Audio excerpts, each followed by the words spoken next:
Boa noite, eu queria agradecer a presença de todos e todas. A professora Heloísa Scott, professora doutora Heloísa Scott é no curso de nutrição, né? É nutricionista, está no curso há 13 anos, eu consegui? 13 anos de atuação aqui no curso de nutrição da UFT. E a especialidade dela, a área de atuação dela na graduação e no doutorado foi a segurança alimentar e nutricional. Então, a gente trouxe a professora Heloísa hoje para fazer o nosso segundo seminário da Firma SUS sobre segurança alimentar e nutricional. Obrigada. Obrigada. Boa noite, pessoal. Quero agradecer em nome da professora Renata o convite, fico muito feliz. Sempre chamo para falar sobre segurança alimentar e nutricional, por mais que seja a área que eu estou ali toda segunda-feira com o pessoal dando aula, é o que eu gosto de falar, é o que eu gosto de fazer. E, então, eu fico muito feliz de estar aqui. Quem foi ou está sendo meu aluno agora, já vai ver tudo isso aqui, já vai ter visto, então vai ser bom para relembrar mesmo.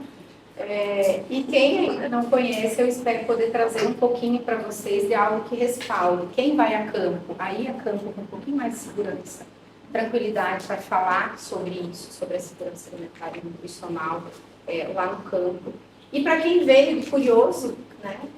Que faça bom proveito, que vocês possam também acompanhar e esclarecer as dúvidas. Eu fico bem à vontade para que vocês possam interromper e fazer perguntas para a gente poder conversar e ter uma troca, tá? Confesso que não foi muito fácil montar aqui, porque eu estava conversando com a Renata que as coisas que eu vou falar,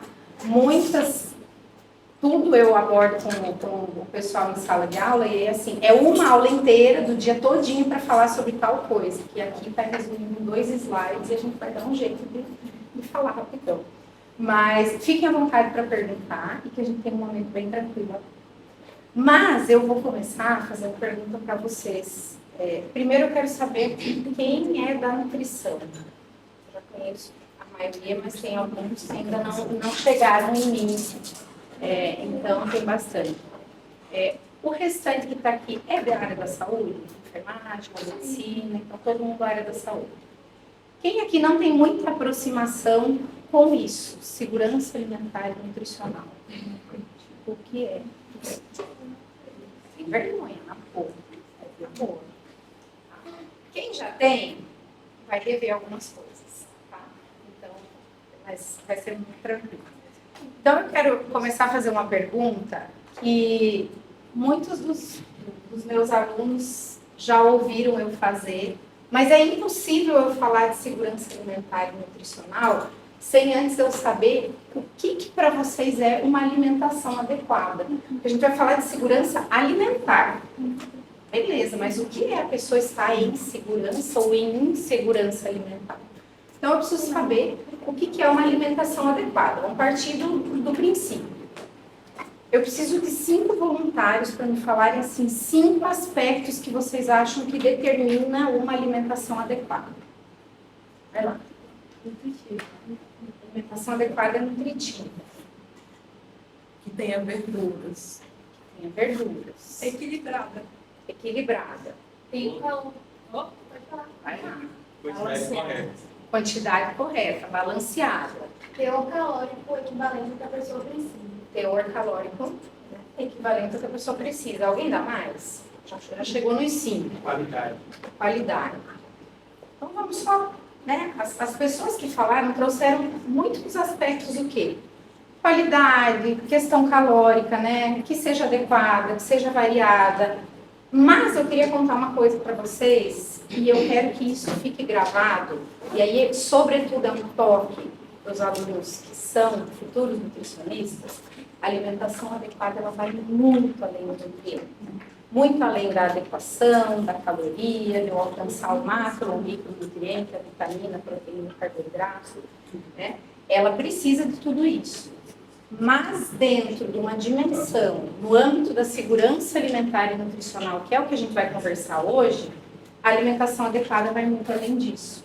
E aí a gente pensa numa alimentação adequada, quando eu quero falar dela enquanto um direito das pessoas, e quando eu quero falar dela enquanto segurança alimentar e nutricional, aquela que além dos nutrientes, ela vai trazer sim o que vocês falaram, diversidade, adequação nutricional, tudo isso, mas ela vai ter uma qualidade sanitária, ela ela vai ser preferencialmente livre de contaminantes, de substâncias que a gente não conhece, e hoje em dia a gente come muito as coisas sem saber direito o que está comendo, né? Até mesmo aquele alimento in natura, aquele alimento que vem direto da terra, porque quando ele está cheio de agrotóxicos, a gente não sabe direito o que tem ali também, né? Então, que ela seja livre de contaminantes. O acesso à informação, quando eu falo de uma alimentação adequada em relação à segurança alimentar, é extremamente importante. Porque a alimentação é um direito. Meu, seu, dela, dele, todo mundo que está aqui. Então, a informação é muito importante. E aí eu estou falando da informação do rótulo, né, para eu saber o que eu estou comendo. Eu estou falando da informação para aquela pessoa que tem uma alergia, uma intolerância, e ela precisa saber, opa, será que isso aqui eu posso comer? Eu não posso? Você já viram atrás do rótulo? Contém glúten? Não contém glúten? Contém lactose? É informação. E a informação que nós, profissionais da saúde, passamos para as pessoas em relação à alimentação. Porque hoje, infelizmente, a gente tem muita desinformação relacionada à alimentação e à nutrição. Então, isso aqui é importantíssimo para que a gente garanta uma alimentação adequada para as pessoas. Respeito à cultura alimentar. Quem é do projeto está indo lá para o quilômetro. Gente, vão com isso na cabeça, para quando vocês chegarem lá, vocês também terem essa compreensão. Para muitas pessoas, a importância, às vezes, não é só um recurso financeiro para se ter o alimento, mas é o acesso à terra, é poder comer o que é da sua cultura. Então, isso é muito importante. Eu sempre falo isso para os meus alunos. Eu venho do Sul, já dá para perceber. Então, quando eu vim morar para cá, é muito diferente. Que a gente come lá, o que come aqui, tem muita coisa parecida? Tem, mas tem muitas diferenças, né? Então, é importante a gente se adequar e também respeitar a cultura alimentar do outro. Essa alimentação adequada, ela não pode comprometer a realização de outros direitos. Assim como eu tenho direito a me alimentar, eu tenho direito à saúde, eu tenho direito ao trabalho, eu tenho direito à educação. Então, eu não posso deixar de estudar para ter que trabalhar para poder comprar comida. Idealmente, para eu ter uma vida digna, eu tenho que ter todos esses meus direitos alcançados. E o acesso ao recurso financeiro ou natural, ou recurso financeiro para eu ir ao supermercado comprar comida, ou recurso natural para eu ter uma terra, um pedaço de terra para eu plantar o alimento.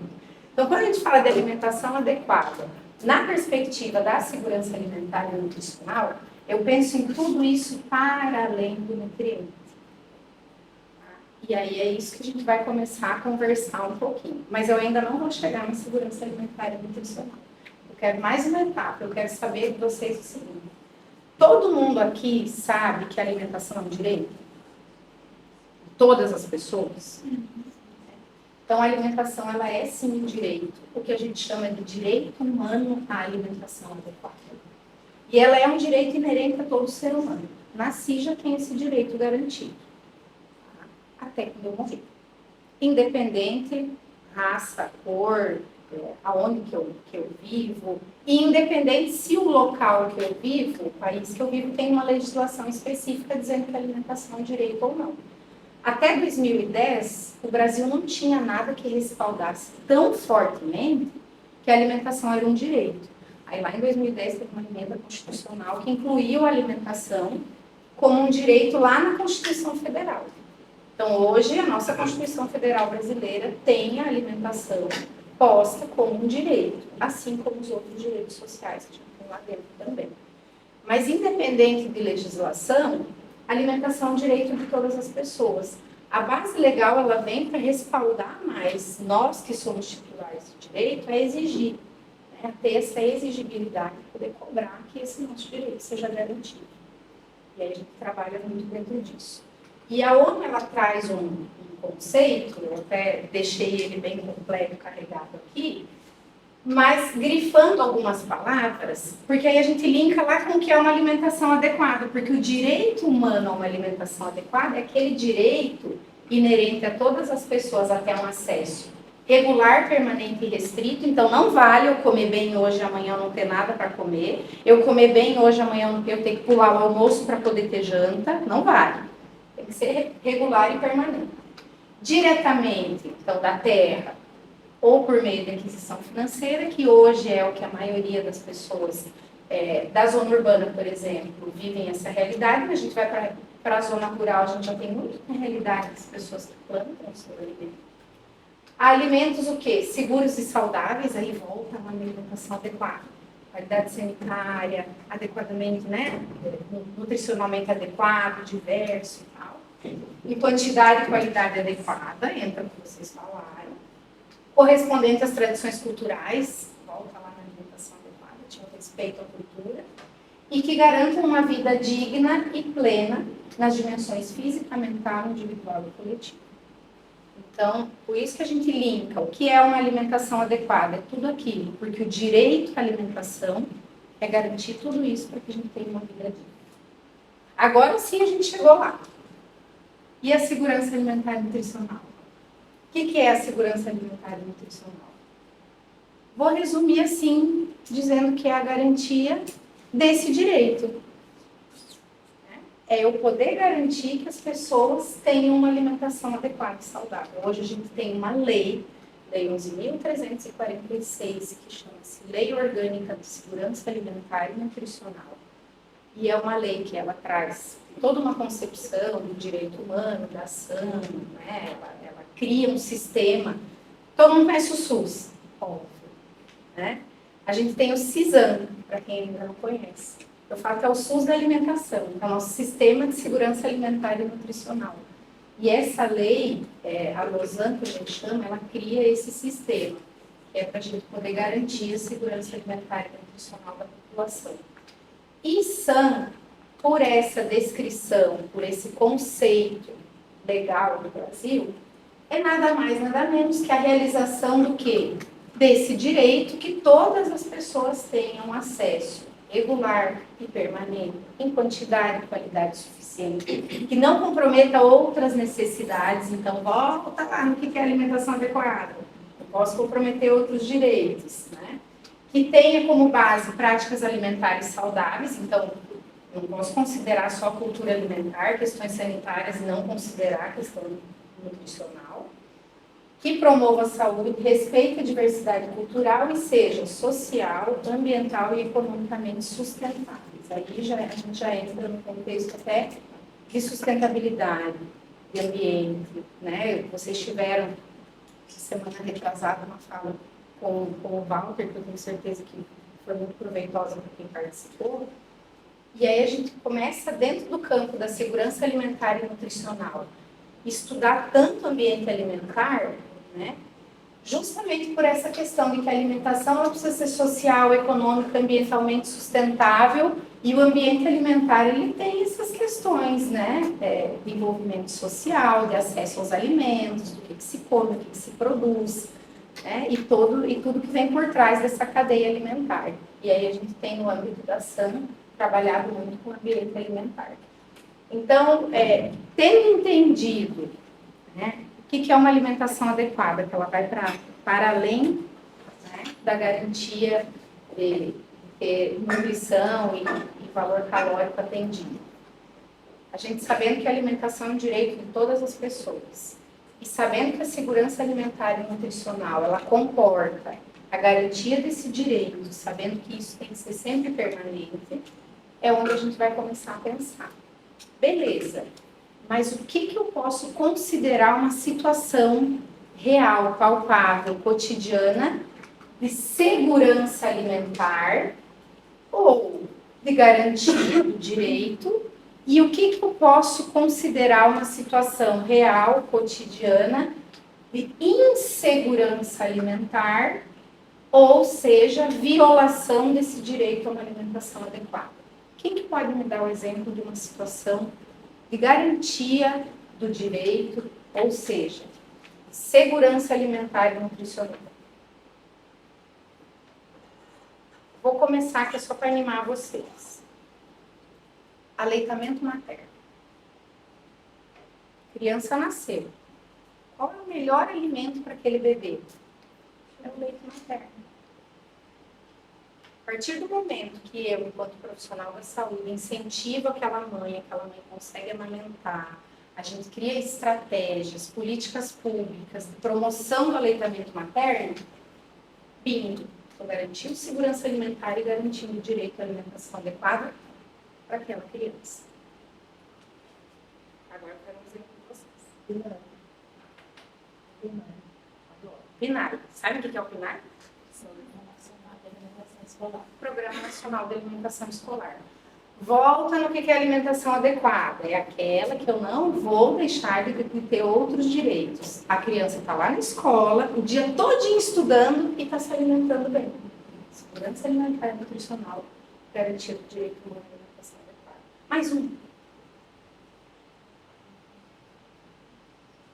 Mais um. Um de cada vez, vai. Hortas comunitárias. Hortas comunitárias. Alguém conhece alguma horta comunitária? Todo mundo sabe o que é uma horta comunitária? Então, ela é uma horta criada no espaço público urbano e que a população, a comunidade cuida daquela horta. Ferramenta social, ambiental, nutricional, extremamente inteligente, que foi criada a tal da horta comunitária.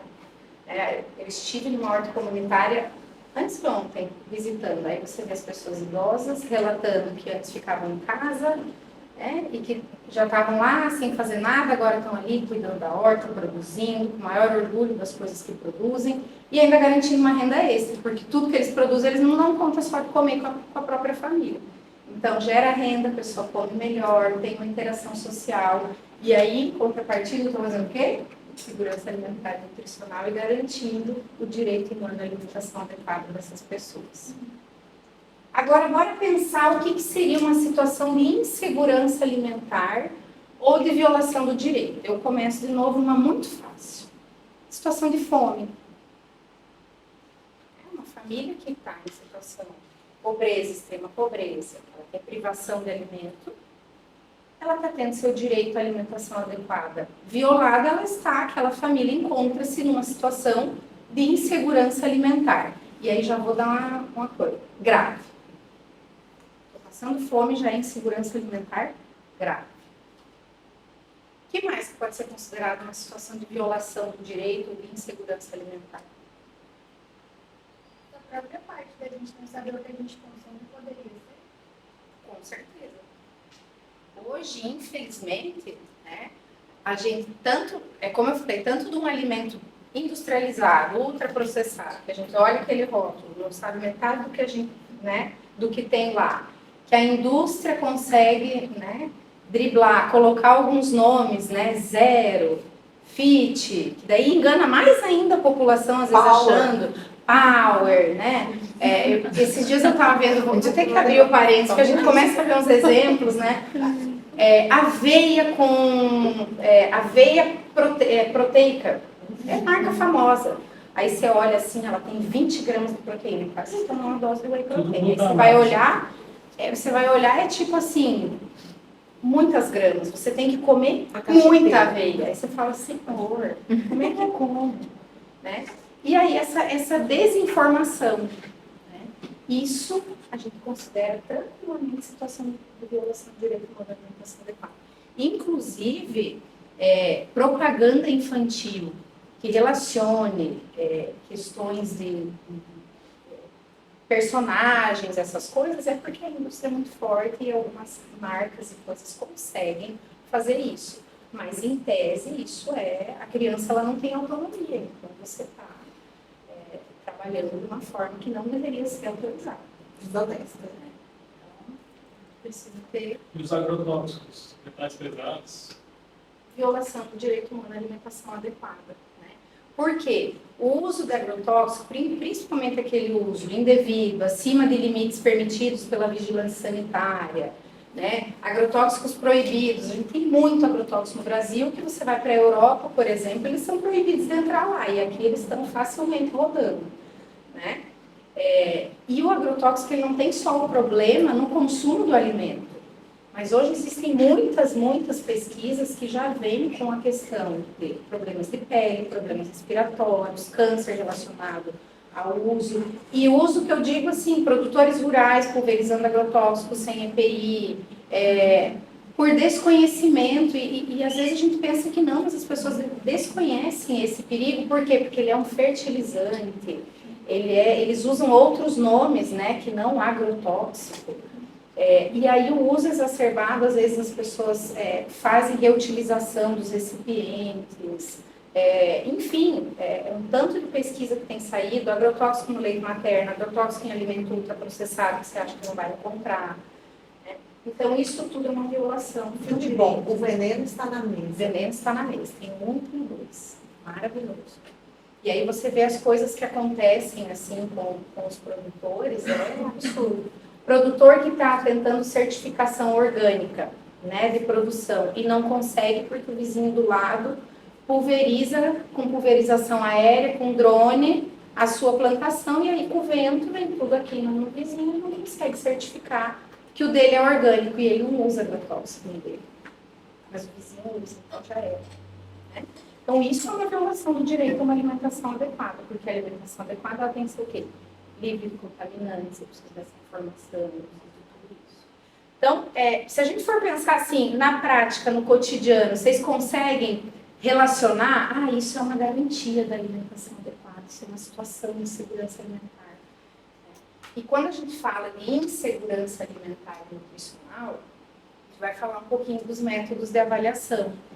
E aí, a gente tem padrão ouro para avaliar a insegurança alimentar, mas a gente tem muitos métodos e determinantes complementares que é para justamente a gente começar a ir a fundo em certas questões que às vezes a gente pensa que não é interessante ou que às vezes você pensa, poxa, eu poderia tentar relacionar isso com a segurança alimentar e você começa a buscar outras informações. E a gente vai ver um pouquinho daqui a pouco essa questão do que a gente vai, como que a gente pode avaliar a insegurança alimentar. E aí eu falei para vocês da fome, mas não é só a fome, todas as formas de má nutrição, seja desnutrição, seja obesidade, seja doenças crônicas que têm relação com a alimentação inadequada, isso tudo também é uma forma de insegurança alimentar. Né? E aí quando a gente fala da fome, quando a gente fala da obesidade, quando a gente fala da desnutrição, são todas questões multifatoriais. Ninguém é obeso só porque quer, ninguém é desnutrido só porque ficou um dia sem comer. Não é assim que as coisas funcionam, elas não são simples. Então, falar de segurança alimentar e nutricional é muito complexo. Você vai lembrar a palavra? Você vai lembrar? Se não, vai. Qual é a palavra, Vassana? Eu não posso vir para cá. Né? Qual é a palavra?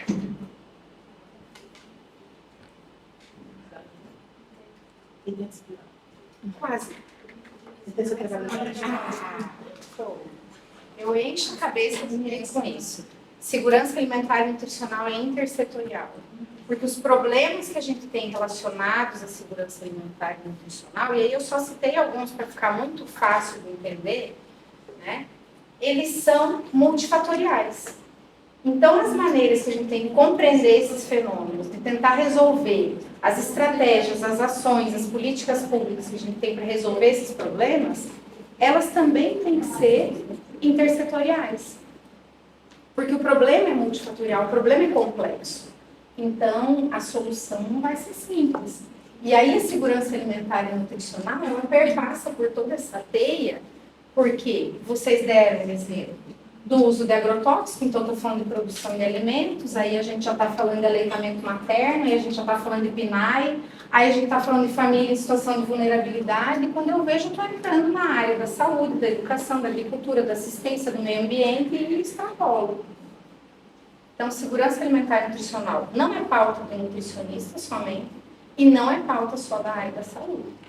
Ela é intersetorial, ela é interdisciplinar, ela é multiprofissional, porque os problemas relacionados a ela também são complexos. Já ouviram falar da sindemia global? Né? Quando a gente vê que os problemas da obesidade, da desnutrição, das mudanças climáticas, eles interagem e as soluções, por vezes, também. Né? Isso tudo tem a ver com segurança alimentar e nutricional. Porque eu garanti uma alimentação adequada e saudável, em quantidade e qualidade suficiente, que não comprometa outras necessidades, que promova a saúde, que atenda a cultura, que seja social, ambiental, socialmente sustentável, eu tenho que perpassar por diversas áreas. Então, quando a gente fala de SAM, a gente está falando dessa intersetorialidade.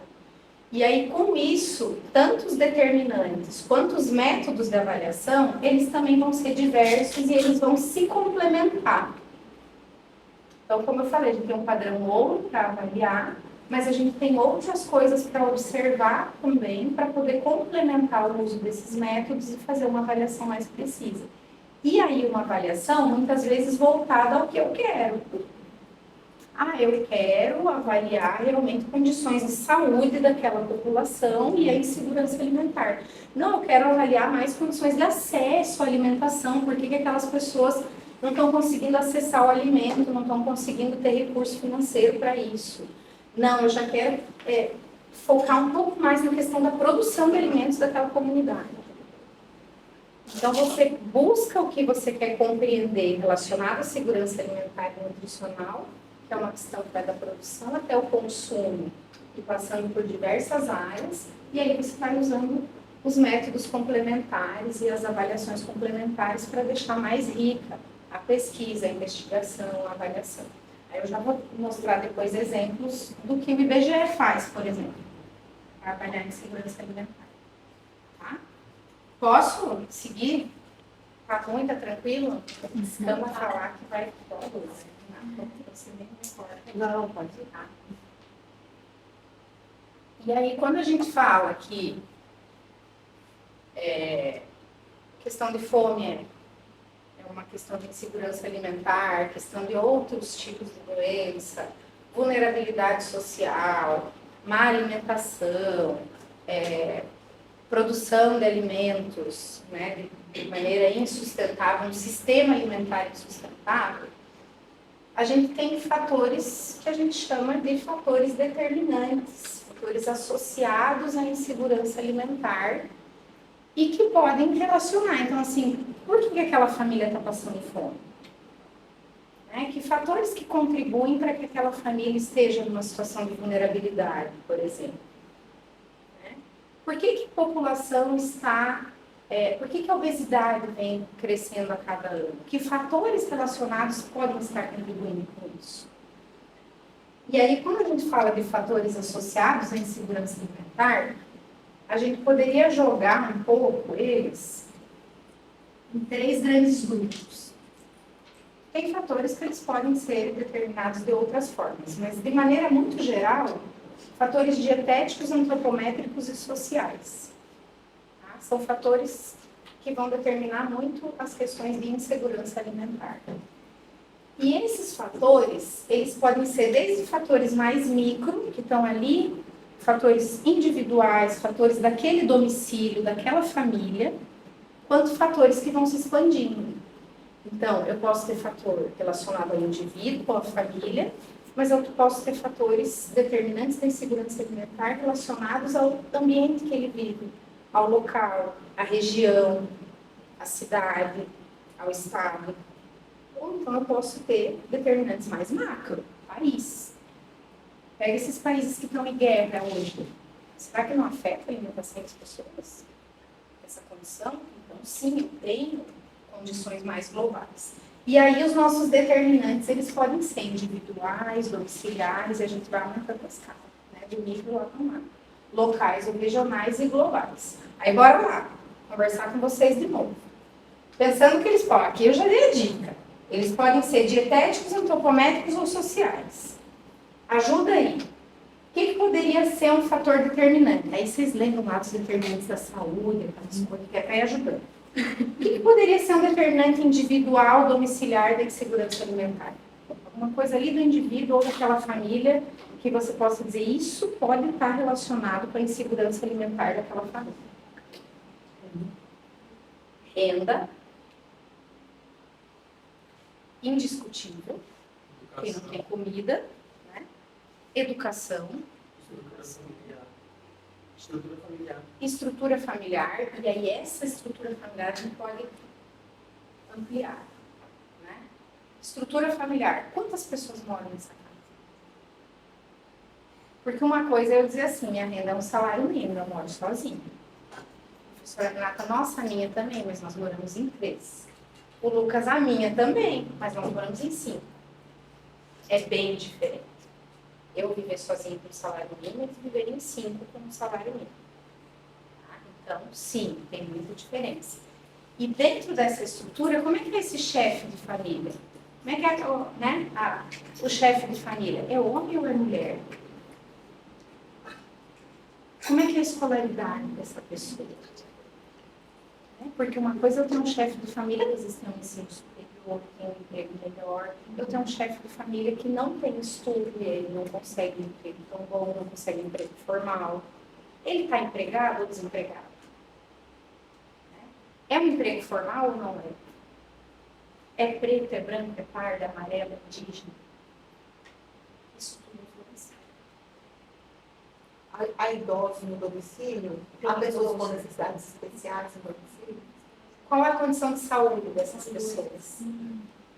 Né? Porque às vezes tem um idoso ali, ele não trabalha, mas ele ganha aposentadoria, mas vai tudo para pagar o remédio. Ou a família usa daquele recurso. Né? E se eu tenho uma criança com alguma necessidade especial, seja alimentar ou não?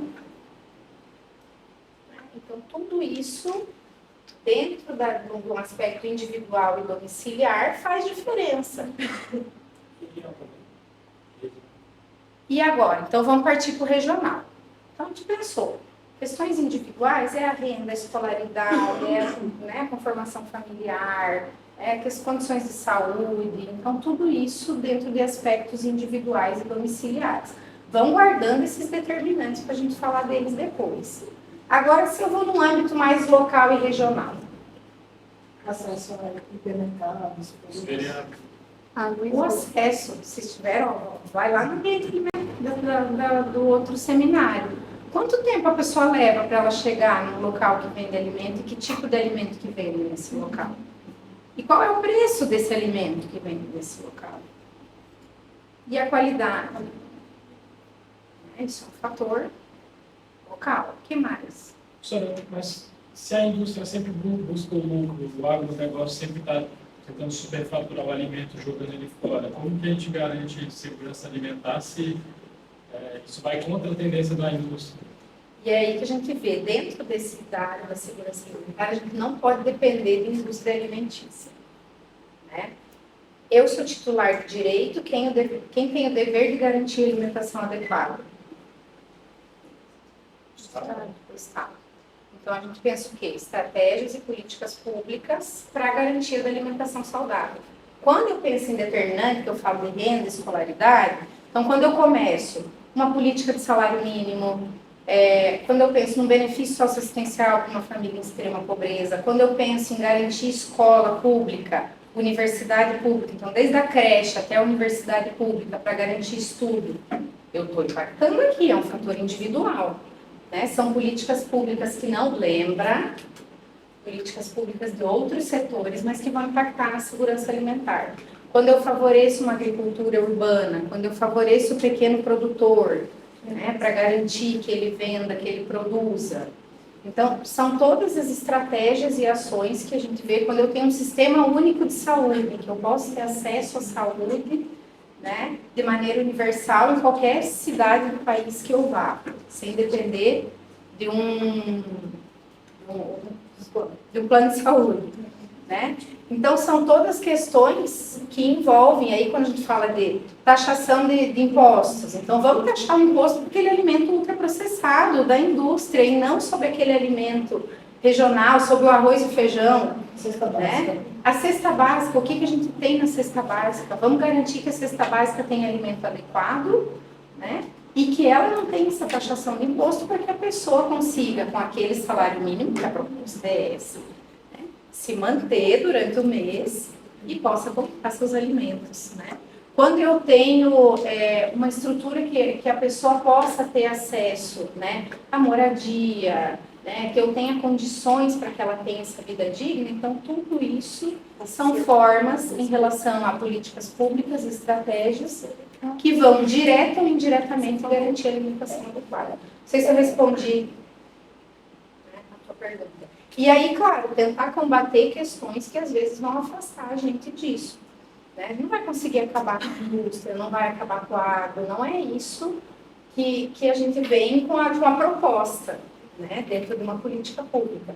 Mas é justamente tentar fazer e exatamente valorizar o que a gente pode, melhorar esse acesso à alimentação saudável, né, trabalhar com que a indústria não passe por cima da gente, né, e acabe dominando todo o mercado, porque hoje o alimento ele é uma mercadoria para a grande maioria das pessoas. Né? A gente não tem, infelizmente eu, por exemplo, não produzo. Tudo que eu quiser comer eu tenho que comprar, então para mim o alimento é uma mercadoria.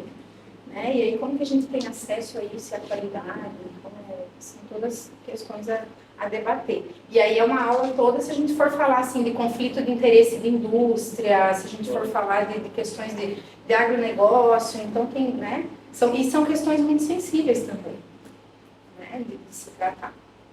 É que precisa ter um processo também de reflexão, de a gente realmente compreender até onde que isso está impactando na segurança alimentar, no direito à alimentação adequada, até onde não. Uma questão local, que é muito interessante, que provavelmente para quem for para pesquisa vai se deparar com isso, né, em comunidades, é a questão de um saneamento básico. Saneamento básico, acesso à água potável, então isso tudo, principalmente quando a gente fala de insegurança, não só alimentar, mas no aspecto nutricional, né, você não ter saneamento básico, você não ter uma água tratada, isso impacta muito. Você tem uma água contaminada. Você tem uma água contaminada. Você vê essas comunidades que você não tem acesso a saneamento básico, doenças diarreicas é coisa muito comum, causas de morte infantil, inclusive. Né? Então é muito sério a gente pensar nesses aspectos. E às vezes a gente não sai da caixinha, porque a gente tem aquele olhar que segurança alimentar ou alimento, enfim, é só alimentação, é só daquela água. A gente precisa extrapolar o olhar para pensar em outras condições que, direto ou indiretamente, vão estar associadas a essa situação. Né? O preço do alimento. Quando a gente vê, às vezes, a inflação veio e agora o feijão ficou caro. Muitas pessoas ficam um tempo sem comer feijão. A carne aumentou. Aí começa a pessoa a fazer o quê? Comprar frango, comprar ovos, porque a carne bovina está muito cara. Aí o ovo isso impacta. Aí o ovo aumenta, aí você lascou. Então, assim, e o preço dos alimentos também é uma forma de influenciar o que a gente consome. Né? Influencia nossas escolhas. A gente não come sushi todos os dias para quem gosta. É uma coisa cara. Então, assim, acaba que você escolhe também muito pela questão cultural, mas também pelo preço, pelo acesso. Onde que é mais fácil eu ir comprar o alimento? Ah, a feira está muito longe, então eu não vou na feira, eu vou ali no mercadinho, que é mais caro, A gente vai em municípios do interior aqui do Tocantins, se algum de vocês veio de algum município do interior, sabe? Às vezes tem município que não chega fruta e verdura todos os dias. E por não chegar todo dia, quando chega, às vezes a qualidade não é tão boa e o preço é lá na altura. Então tem todos esses aspectos que influenciam. A gente falou de qualidade sanitária do alimento.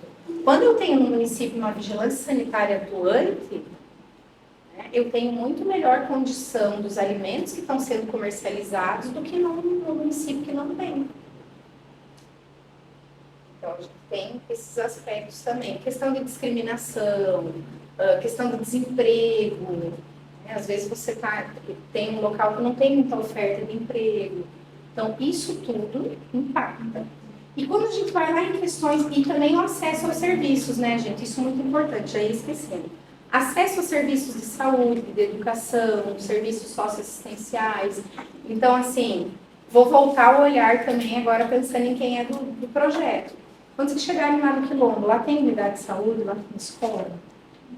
Né? Na maioria das vezes vocês vão encontrar. Porque se não tivesse, como que a pessoa teria o acesso?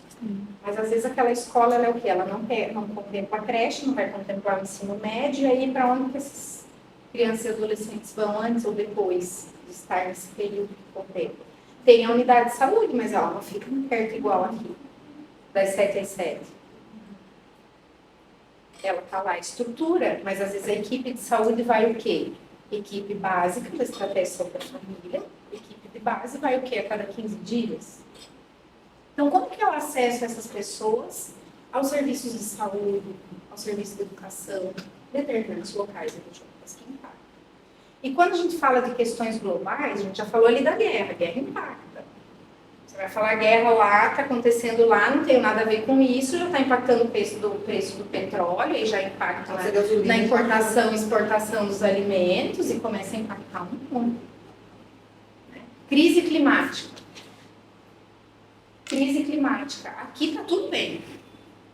Aqui está tudo bem. Quando chove, chove. Quando é seco, está todo mundo acostumado. Mas a crise climática está aí e ela está impactando na produção do alimento, no preço das coisas, no ecossistema, no mundo como um todo. É o que a gente fala. Vai brincando para ver daqui para frente como é que é. Né? Então, são pessoas. E o sistema político que a gente tem mesmo. O sistema político do Brasil. Quando a gente não tem as coisas como uma política de Estado, política de Estado é quando ela é instituída.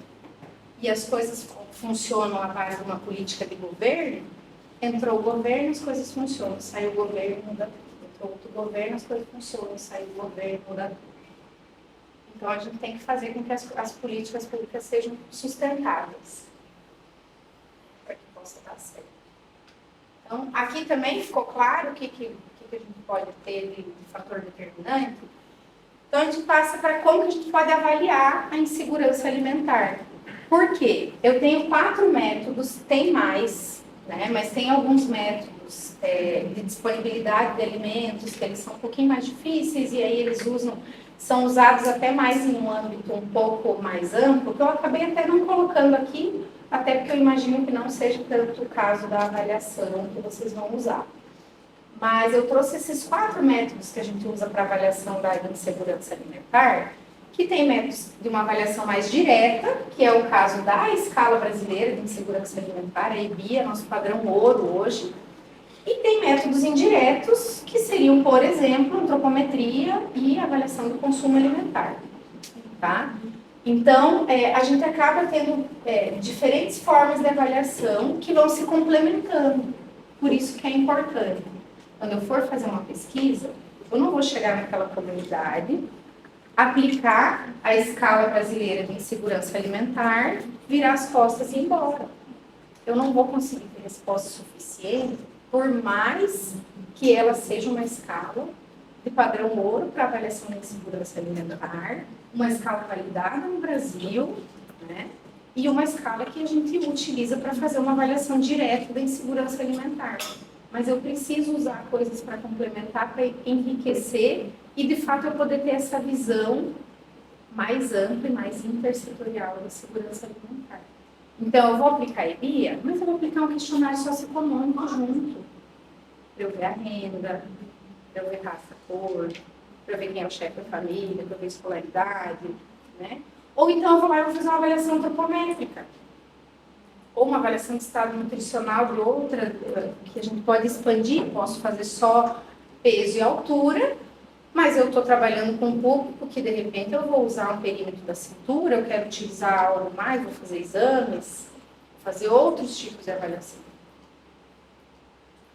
Vou fazer uma avaliação de consumo alimentar. Eu posso usar um exemplo de um marcador de consumo alimentar, que a gente fala, para eu verificar se a pessoa consome alimentos que trazem mais riscos potenciais ou benefícios para a saúde. Eu posso usar um recordatório de 24 horas, saber o que ela comeu no dia anterior.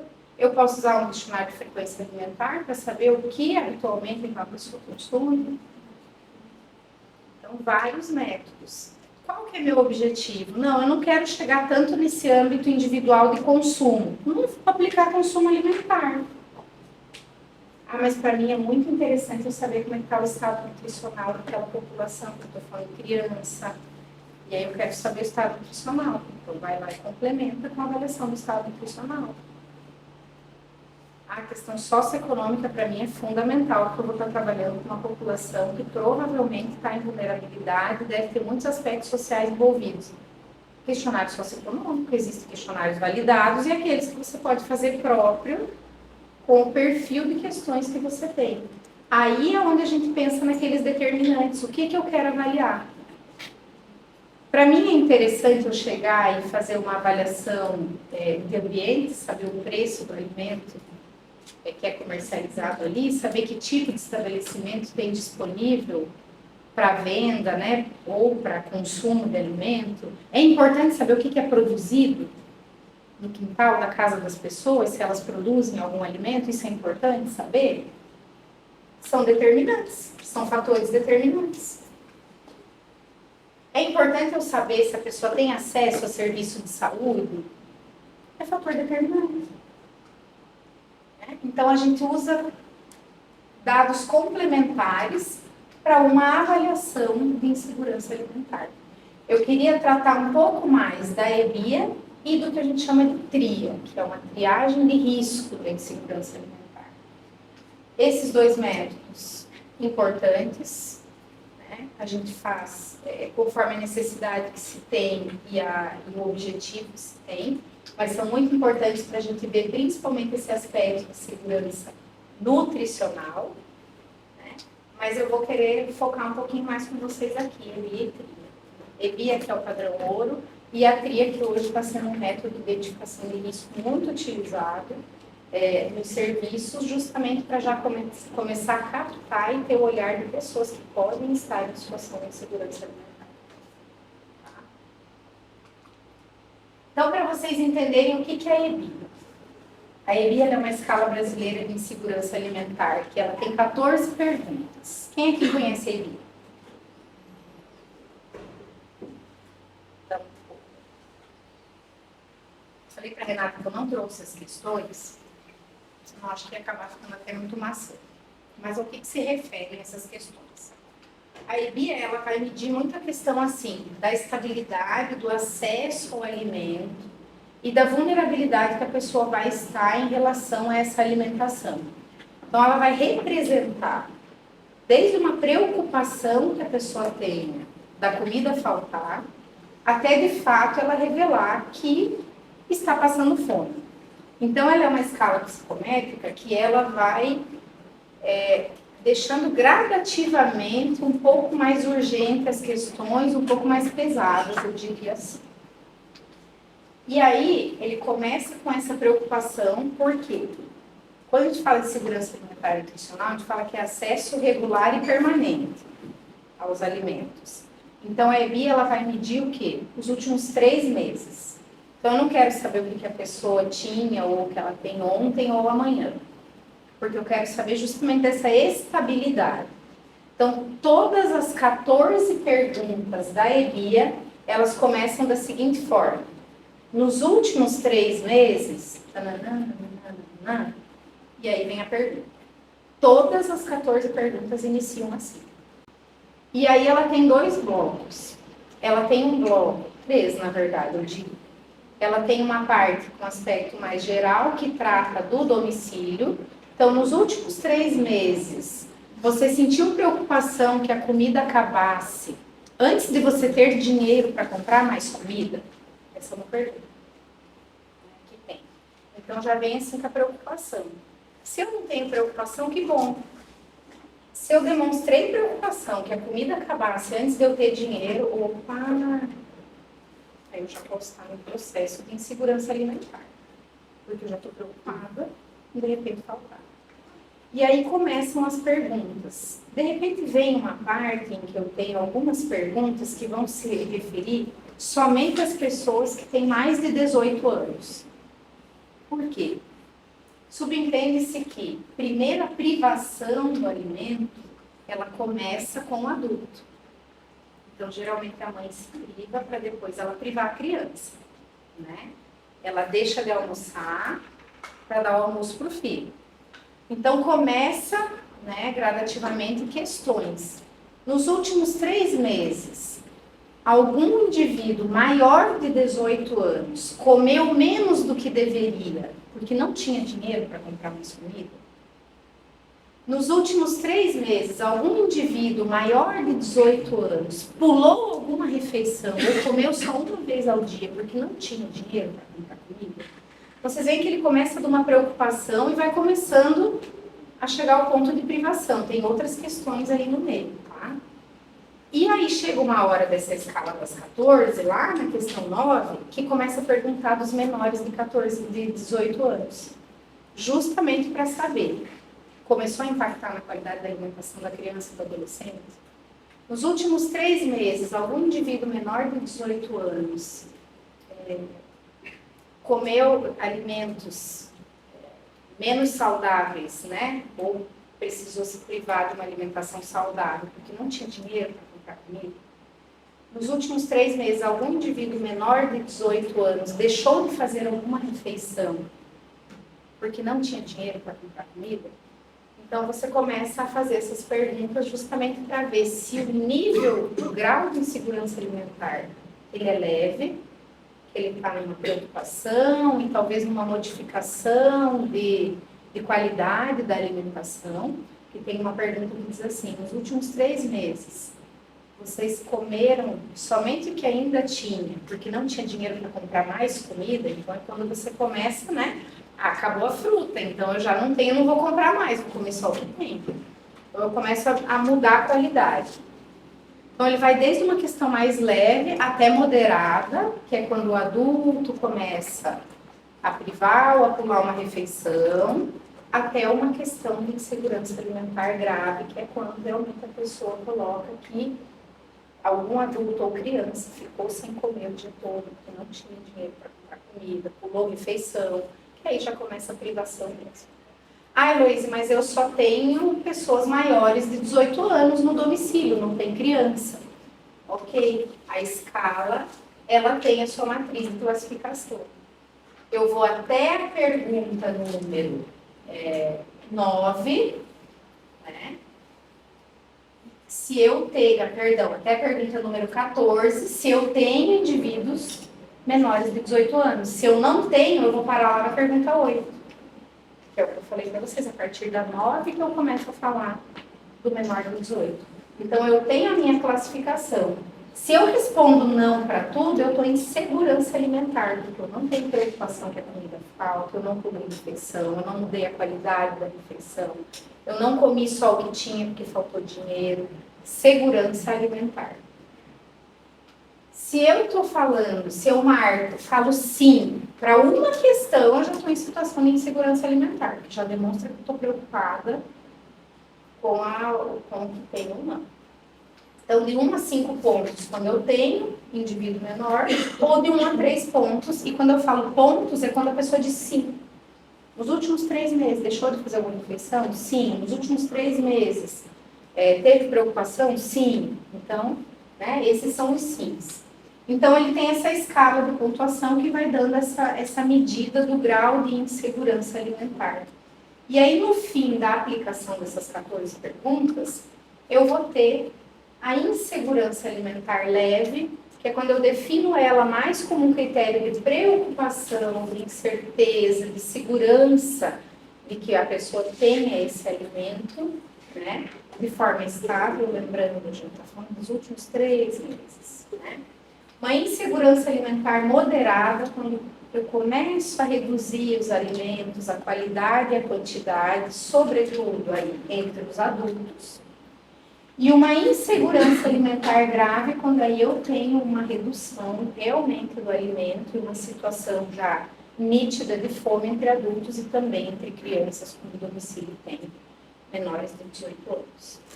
Então, a gente classifica a insegurança alimentar. E por que isso é importante? Por que é importante eu saber essa classificação? Se eu estou numa situação de insegurança alimentar leve, moderada ou grave?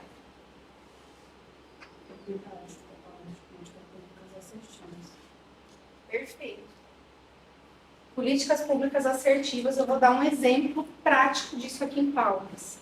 Palmas começou a fazer diagnóstico de insegurança alimentar na rede socioassistencial do município.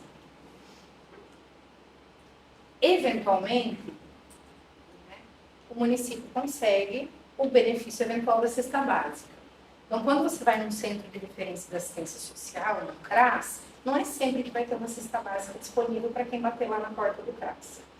Mas quando consegue, ou cestas verdes, e agora Palmas está com um programa de aquisição de alimentos em que consegue cestas de alimentos mais saudáveis, como que faz para priorizar as famílias que de fato precisam daquela cesta, daquele alimento? dispensária? A partir do diagnóstico.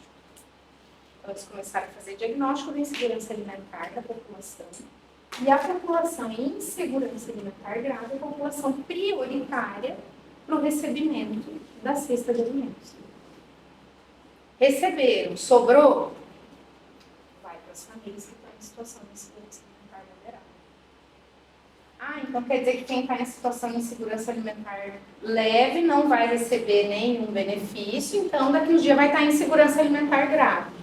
Não é, mas entre uma pessoa que está com uma preocupação, uma incerteza, e aquela que já está passando fome, para quem que eu vou fazer? Né? Para quem que eu vou trazer um benefício com uma maior agilidade, um atendimento mais emergencial? E para ele eu posso pensar em outro tipo de política pública. E para ele eu posso pensar em outras questões, exatamente. Eu tenho tempo, eu posso pensar no restaurante comunitário, e aí entram as nossas estratégias, né? Eu tenho comunitário que custa R$3, né? A depender do perfil da família, né? Come até de graça, né? Então, você traz as outras sugestões. Ah, tem a feira, tem a horta comunitária, que você pode direcionar a pessoa a começar. Tem perto da sua casa, adota um canteiro, começa a produzir, tira uma renda. Mas aquele que já está em situação de fome, às vezes o atendimento é emergencial. E aí, quando eu sei onde essa pessoa está, é mais fácil eu conseguir atender isso. E é muito provável que a pessoa que está numa situação de insegurança alimentar grave, eu já tenho outros problemas correlacionados. Problemas de saúde, que aí eu vou direcionar lá para o setor saúde, com uma maior urgência. Às vezes eu estou com uma criança com desnutrição, eu já não consigo direcionar. Então eu preciso saber onde estão essas pessoas. Por isso que a EBIA, ela é uma escala, assim, extremamente importante para eu poder avaliar essa insegurança alimentar. E aí a gente não usa na EBIA o termo nutricional, tá? Porque a gente não chega ao ponto de avaliar a qualidade do alimento, né, que ela consome, não consegue avaliar esse aspecto. Eu não faço uma avaliação para saber se, por exemplo, aquela criança naquele domicílio está com desnutrição, e não é só no olhômetro que eu vou fazer um diagnóstico. Então, por isso que a gente usa métodos complementares, tanto de avaliação, quanto realmente de também questionários, né, de questionar. É aí que vai servir o meu método complementar. Tá? Mas aqui, por isso que é a avaliação da insegurança alimentar. Então, é uma escala muito sensível. Eu já apliquei incontáveis vezes a EBIA, meu doutorado foi com isso. A gente avaliou 596 domicílios no estado de Tocantins, aplicamos EBIA, os 596. Então, a gente teve muito choro, teve muita mãe que quando vem falar que o filho ficou um dia sem comer porque não tinha que comer, chora, abraça, sem vergonha, fala que precisou deixar o filho passar fome. Então, assim, ela é uma escala que você precisa ter uma sensibilidade para com a pessoa que você está fazendo. Já chegou gente que veio perguntar, tá, mas tem pessoa que responde sim para tudo? Muito mais do que a gente imagina. Muito mais. Então, assim, e não é fácil muitas vezes. Muitas vezes tem pessoas que respondem para você assim, sim, ih, minha filha, todo mês falta. Né? Aquela pessoa que... E tem aquela que já abaixa a cabeça, chora e fala assim, faltou. Então, para aplicar a EBIA, é um instrumento muito sensível. A gente precisa ter muita empatia, precisa ter muito jeito. Você não vai chegar e falar assim, nos últimos 3 meses, alguém menor de 18 anos deixou de comer algum dia porque não tinha comida?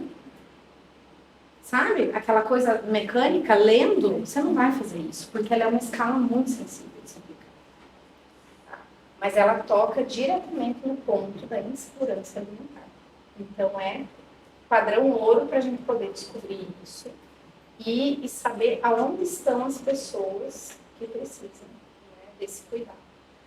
Ah, mas a escala tem 14 questões, não é fácil, né? Você achar alguém que queira responder 14 questões e às vezes mais um questionário, mais uma avaliação, mais um exame, mais uma coisa, né? E como a gente aplica isso não só em pesquisa, né? A gente não faz a aplicação da EBIA só em pesquisas. Eu acabei de dar o exemplo de Palmas. Palmas aplica isso no serviço. Né? Então, é uma forma da gente aplicar. Ah, mas aí no serviço é correria o dia todo e não faz parte da minha função aplicar a EBIA. E aí, quando a gente chegou na pandemia, veio aquele boom da insegurança alimentar e onde estão essas pessoas. E aí o Ministério da Saúde veio com a sugestão, vamos fazer uma triagem de risco, para pelo menos entender aonde que estão as pessoas que podem estar em insegurança alimentar. Então, vamos para a diferença. Nós temos a EBIA, que é a Escala Brasileira de Segurança Alimentar. 14 questões, ela traz esse diagnóstico. Aí agora surgiu a TRIA. É uma triagem de risco mais rápida. Tá?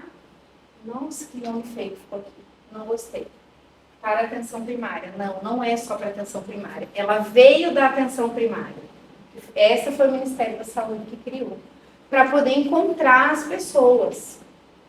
Então, ela é uma triagem de risco. Enquanto a EBIA, ela traz um diagnóstico e ainda classifica em leve, moderado e grave, a TRIA, ela vai lá, pega 2 questões da EBIA para avaliar o risco de insegurança alimentar. Então, quando a pessoa responde sim para essas 2 questões, nos últimos 3 meses, os alimentos acabaram antes que você tivesse dinheiro para comprar mais comida? Sim. Nos últimos 3 meses, você comeu apenas alguns alimentos que ainda tinha porque o dinheiro acabou? Sim. Então, risco para insegurança alimentar. Aí eu já preciso ficar de olho nessa pessoa, porque é um domicílio que pode estar em insegurança alimentar leve, moderada ou grave. Aí, qual é a questão? No serviço, você tem alguns caminhos que são recomendados, justamente para você poder fazer. Como ele veio da atenção primária, ele vem com a recomendação. Respondeu sim? Aplica o marcador de consumo alimentar do CISVAN, que é aquele, você comeu feijão ontem, você comeu fruta e verdura ontem, se é para criança pequena, também tem as questões de aleitamento, enfim. Faz a avaliação antropométrica, faz toda a avaliação do cuidado e acompanha essa família, monitora. Tendo essa necessidade, está com risco, direciona para o serviço de assistência social. A pessoa respondeu sim para uma das questões, faz essa avaliação e vai acompanhando. Se a pessoa respondeu não para as 2 questões, um sinal que aparentemente não está em risco para insegurança alimentar. Mas eu não vou deixar de acompanhar essa pessoa no setor saúde, acompanho e faço o atendimento normalmente. Mas quando ela está em risco, ele tem alguns outros mecanismos, aí de você fazer essas orientações, tem o restaurante popular, tem a horta, tem a feira, tem o serviço socioassistencial, né? Direcionar para a rede de segurança alimentar do município, que a gente chama, e fazer o acompanhamento nutricional, antropometria, consumo alimentar e o atendimento. Quando é possível, aí parte para isso que a professora Renata falou. Então, vamos aplicar a EBIA para ver qual é o grau de insegurança alimentar que essa família que já detectou o risco está. Então, no caso da pesquisa, por exemplo, né, pode ser feito isso. Peguei a TRIA, vi que a família está em risco, agora para a EBIA, então, para a gente poder ver qual é o nível de insegurança alimentar que essa família se encontra. Caso não queira partir direto para o ouro, que é a EBIA. A TRIA, por mais que ela a sua concepção veio da atenção primária de saúde, ela é muito, pode ser aplicada e é aplicada hoje, né, na educação, na assistência social, por conta de ser muito rápida essa identificação de risco, né? Então, os centros de referência da assistência social, as escolas, né, muitas vezes têm aplicado para poder tentar fazer uma detecção um pouco mais rápida, né, e poder encontrar e direcionar e fazer um cuidado mais integral com esse indivíduo que possa estar em risco. Tá? Então, esse aqui, lembrando, ele vai trazer o risco de insegurança alimentar. A EBIA vai trazer um diagnóstico e ainda vai trazer o grau. E os outros métodos, eles vêm para complementar a nossa avaliação. Aí eu queria mostrar para vocês uma pesquisa do IBGE, que é... A TRIA tem alguma classificação de risco ou ela só traz o risco? Risco ou não risco. Essa que é a classificação. Família está em risco, família que não está. Detalhe, recomendação que a EBIA e a TRIA. A TRIA, ela é aplicada para qualquer pessoa que está sendo atendida. Hoje, a TRIA, ela está inserida no prontuário do usuário do SUS. inclusive para próprio acesso do agente comunitário de saúde para nas visitas domiciliares já poder colocar. Então, hoje, se o sistema do município está atualizado, já tem a tria lá dentro para ser aplicado. É igual o Cisma, quando a gente aparece, o paciente... Já aparece o marcador de consulta. Tá? Então, ele já está lá dentro da tria. E vai ser aplicado. Mas, por exemplo, no caso aqui do Afirma SUS, que você, né, quem for da equipe vai para campo, a ideia ele aplica-se para o chefe de família. Porque aí ele tem essa noção do todo e aí ele vai trazer o diagnóstico do domicílio que está em situação de insegurança alimentar. Tá? Esse é o chefe de família. Essa pesquisa aqui é a Pesquisa Nacional de Amostra por Domicílio, a PNAD. Ela é uma pesquisa que ela era feita de tempos em tempos pelo IBGE e agora ela começou a ser feita continuamente. Por isso que a gente chama ela agora de PNAD contínua. E ela tem um suplemento dentro dela de segurança alimentar. E a gente tem a PNAD contínua, a última que teve, né, que saiu os resultados, foi a de 2024, que ela os dados foram coletados no último, no quarto trimestre, né, do ano, e os dados foram divulgados em outubro do ano passado, outubro de 2025. Então, elas foram ali no quarto trimestre, em 2024, foi apurado e o dado saiu. Então, é o dado mais fresco que a gente tem a nível do país da insegurança alimentar.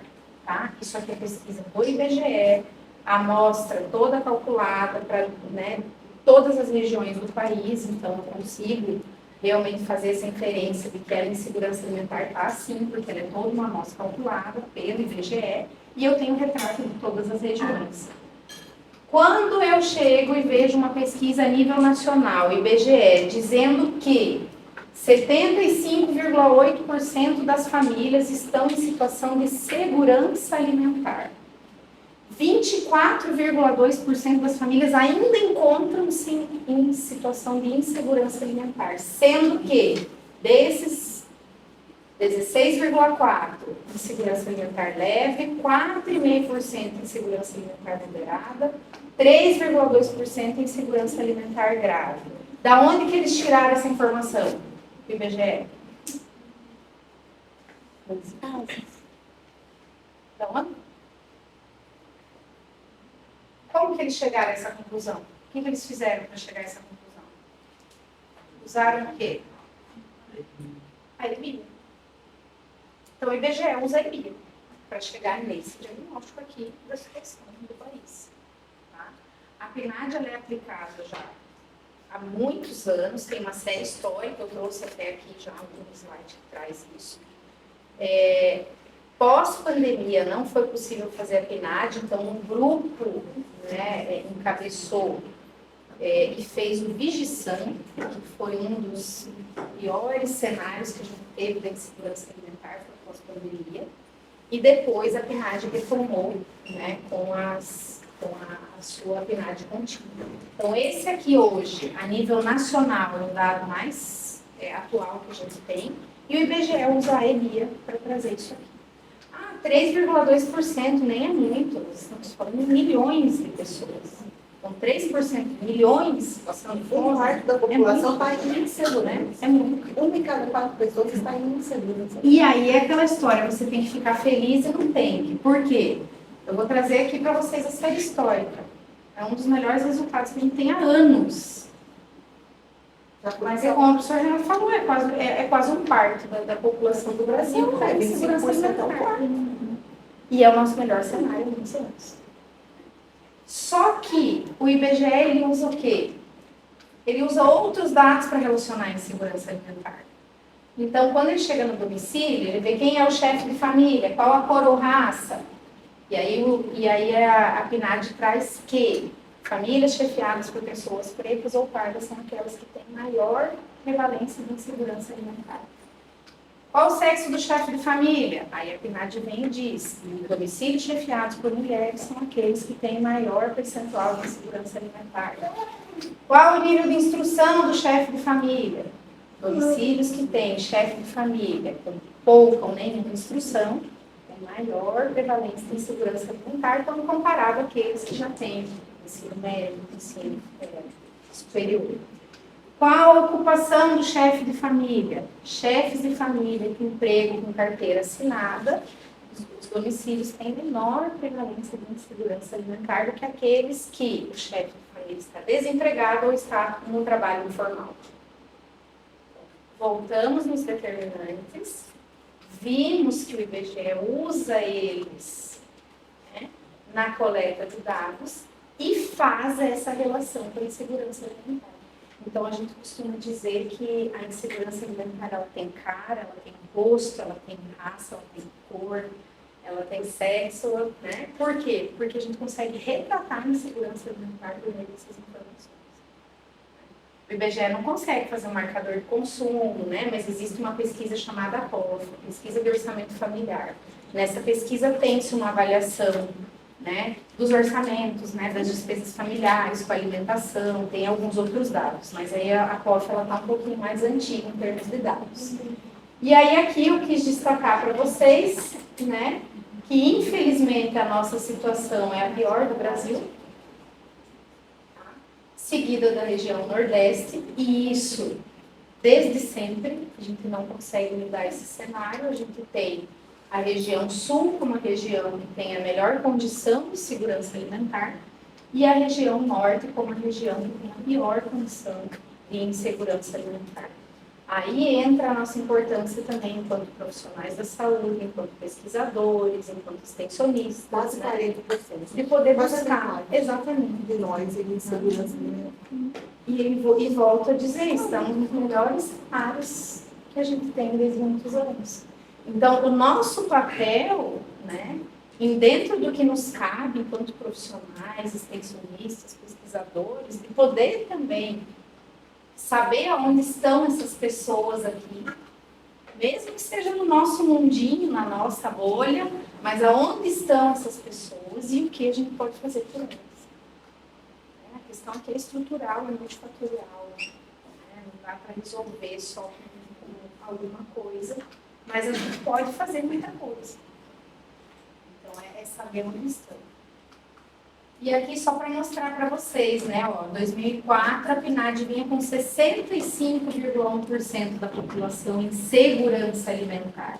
Aí deu um boom em 2013, quando começou o incentivo a políticas públicas de combate à fome. O negócio piorou lá em 2017, 2018, e agora a gente está no melhor cenário que a gente não tinha já há 10 anos. Mas ainda temos insegurança alimentar grave num patamar que não é legal.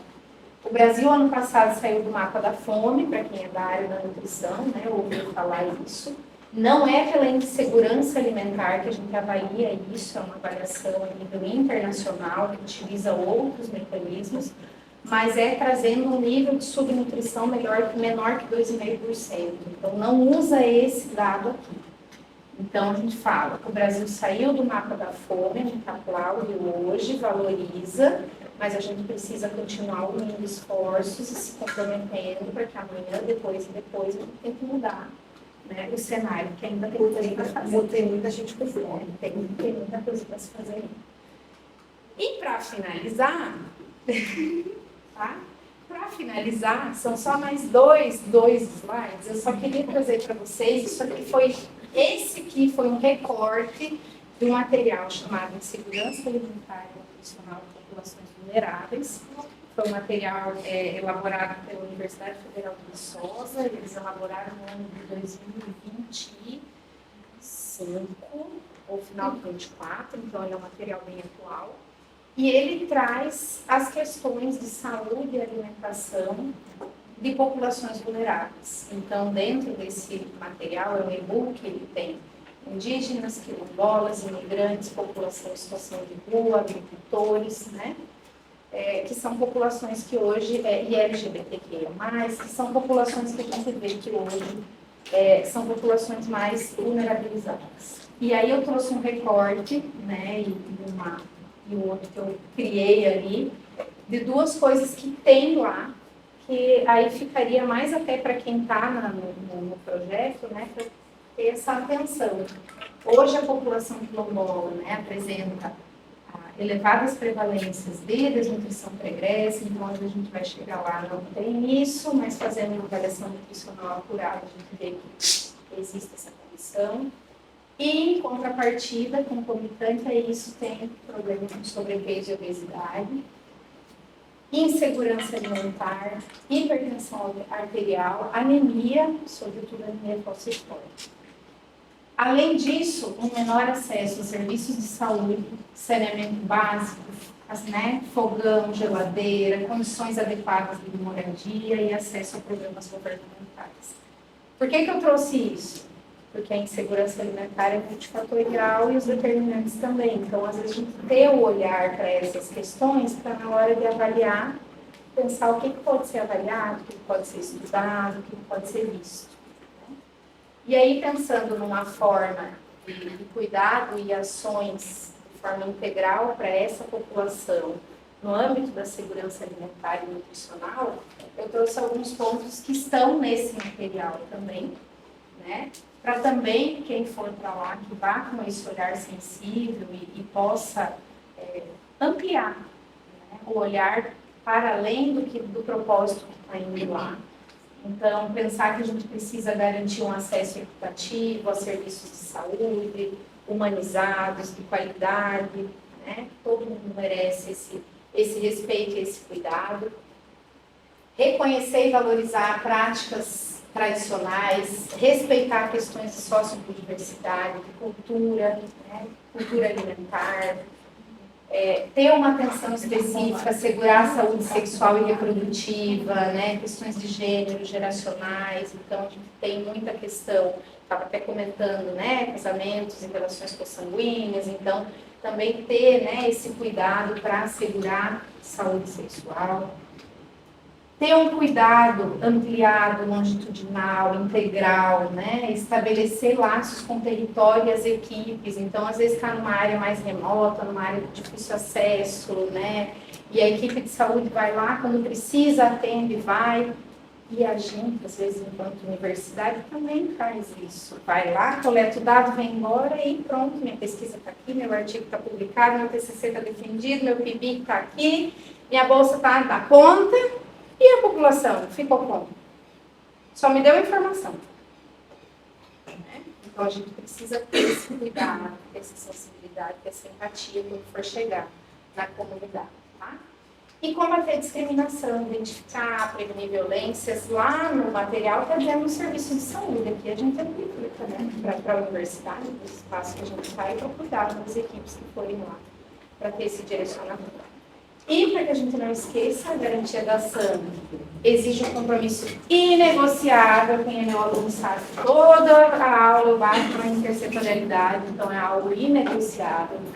Monitorar através da epidiatria são formas interessantes de tirar essas pessoas da invisibilidade, porque eu sei aonde estão essas pessoas, né? Para a gente tentar, dentro desses territórios, garantir com efetividade o direito à alimentação adequada. E era isso.